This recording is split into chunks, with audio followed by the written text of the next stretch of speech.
In this programme, we'll be looking at some more practical suggestions for professional development to build on the experience of Christchurch Primary. The school's head, Francis Bussey, is talking to Fiona Thomas from the GTC, a leading strategic thinker on CPD. Mary Ward, a senior advisor in Hull, which has pioneered a range of initiatives. And Philippa Stobbs from the National Children's Bureau, who also brings a school governor's perspective. In part one, John Carey, a specialist in professional development, took a critical look at CPD at Christchurch. I think a key thing that I'm taking away so far is that there's a strong sense from the people I've spoken to already, a strong sense of collaborative effort and collaborative working, which is key. It comes across in all sorts of ways, by the way they talk with each other. So what does that tell us about what type of character he is, what type of person he might be? Clearly, what you've got here is a very open, collaborative environment where staff are already very willing and able and comfortable about sharing what's going on, and that's a huge prerequisite, if you like, for moving professional learning on. Obviously, working in a different context, in a different part of the country, it's amazing how many similarities there are. And certainly teachers within the authority I work in Hull, are finding exactly the same, that the coaching, the mentoring is actually a very powerful tool for professional development. I think there are some interesting issues about how we think children learn and whether we think adults actually learn differently. I mean, is it Piaget who says, I hear and I forget, I see and I remember, I do and I understand? And here you've actually got teachers doing and learning through doing and working with each other to improve what they're doing. Yes. And that actually reflects what we know about children's learning. I think a no sort of blame culture is really important. If you're going to open yourself up to your colleagues, then you have to be prepared to have a professional dialogue and to recognise it as such. And it's very similar to, as you pointed out, to the environment we've tried to create for the children, in that the whole point of being in school is learning, and learning is about making mistakes, because that is how you learn. It is something I do raise at interview with colleagues, that this is an open school, and you can expect that colleagues will observe you, but you will also have the opportunity to do the same, and that we support one another, because in a little school you can't really have people who withdraw from that into the bubble, yes. which one of the teachers said, yes, you could end up working in a bubble, which is like a key phrase. It's interesting that one of your teachers actually was specifically looking for that, and I was very interested because it was one of your newer teachers who was specifically looking for that developmental opportunity.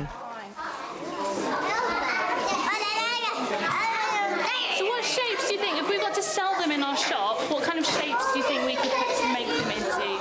Good. Philip? At my last school, I didn't feel like I was getting the training that I needed or that I wanted, and it was quite frustrating because it's sort of, the classroom is quite, it is working within the school, but it's quite solitary sort of within the classroom. That if you don't have that training from other teachers or looking at other schools, it's quite hard to progress yourself. One of the interesting things for me about that is that we know how important early development is for retaining teachers in the profession. That's actually a critical factor in keeping them engaged early on in their career. Something we did recently to improve professional development for everybody was that about sort of 18 months ago I'd really reached the end of my sort of tether in terms of managing this huge curriculum and how we could work on this. So I set about reorganising the whole school, with the exception of the premises officer, who's only part-time, but every other person in our school is part of curriculum development team and all our support staff, and they are all involved in the development of those subject areas, and that's had a huge impact. Given that focus, it's actually quite useful as well, isn't it, in terms of looking at how you engage with other schools.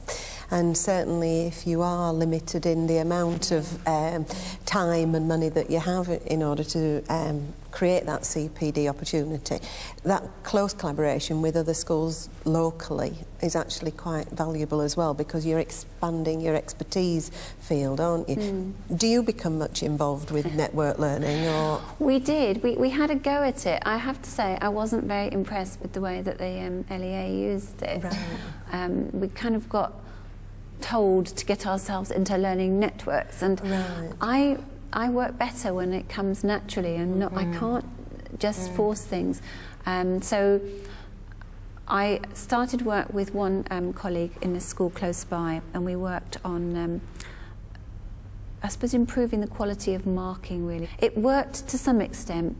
We had a couple of really good sessions as two schools together and joint inset, but I think we'd have to do a lot more work on it in we found it's over worked time. particularly well where there's been a common interest, and so that schools have put themselves together through the networks that they already have in terms of engaging in conversation, but actually focusing in on something which is of great interest to all of them, so that they've then pooled their resources in order to do that. And so instead of every school sending somebody off on a course, they've actually sent one person, one representative from a number of schools, and then that's been fed back.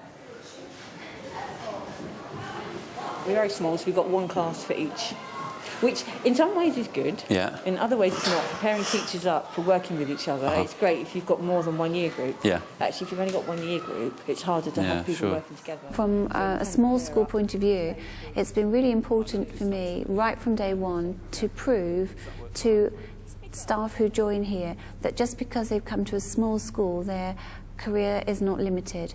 And I think that's really important.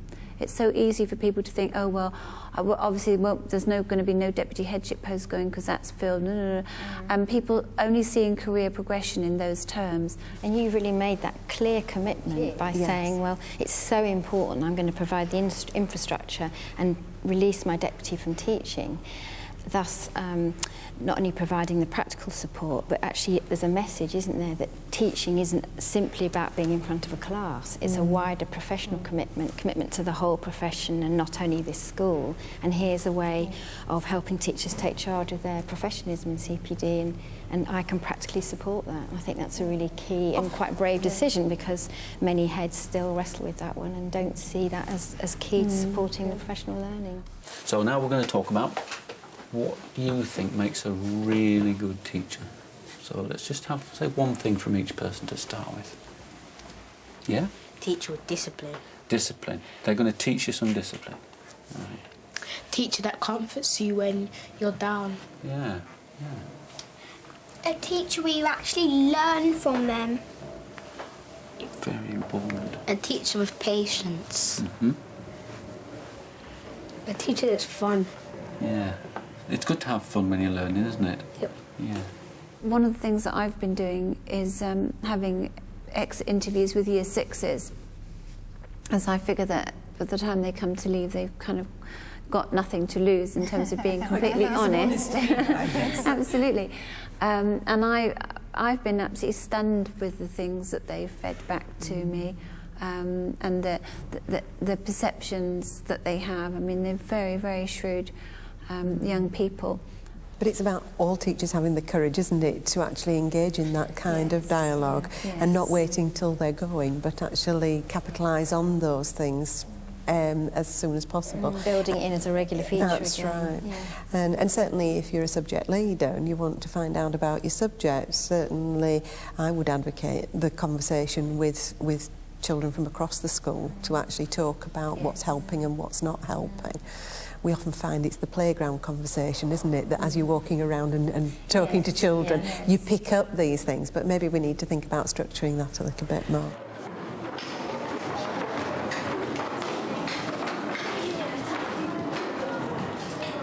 The overall culture it's a very positive, encouraging one. Right. It's encouraging you to decide for yourself what you need.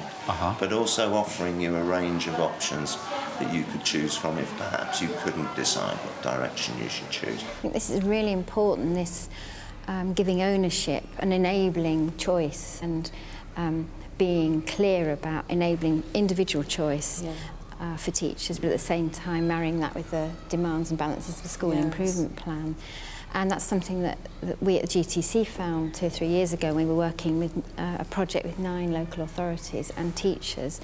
And this was a project allied to retention, and teachers told us over and over again that the one thing that would be likely to retain them in the profession was where they had some individual choice and ownership, and that's been borne out by research evidence over and over again, and it's what we as professionals know and understand. And we had an example, a perhaps controversial example of a school in Shropshire where the head had inherited a very massive turnover. I think 18 out of the 20 staff were new. And he understood this principle of ownership only too well and said, well, look, I've only got limited resources, but I'm going to give you each £350 for the year, and you can choose within reason how you want to spend that on your own development. And there were examples of a teacher who wanted trumpet lessons, and she went ahead and organised those with the obvious impact in school, and another who decided she was going to spend it on a camera. And a different example where an early years teacher said, well, I'm going to spend it on going to a really expensive conference for early years that I normally wouldn't be able to go.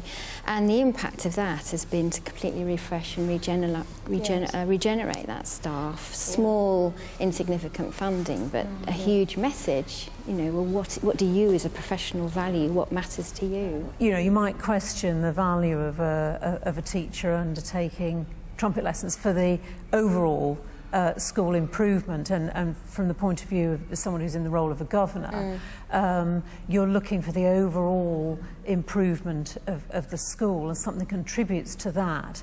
So I would see the individual element as being important, because a teacher, if they're going to engage in professional development, has to see the benefit for themselves.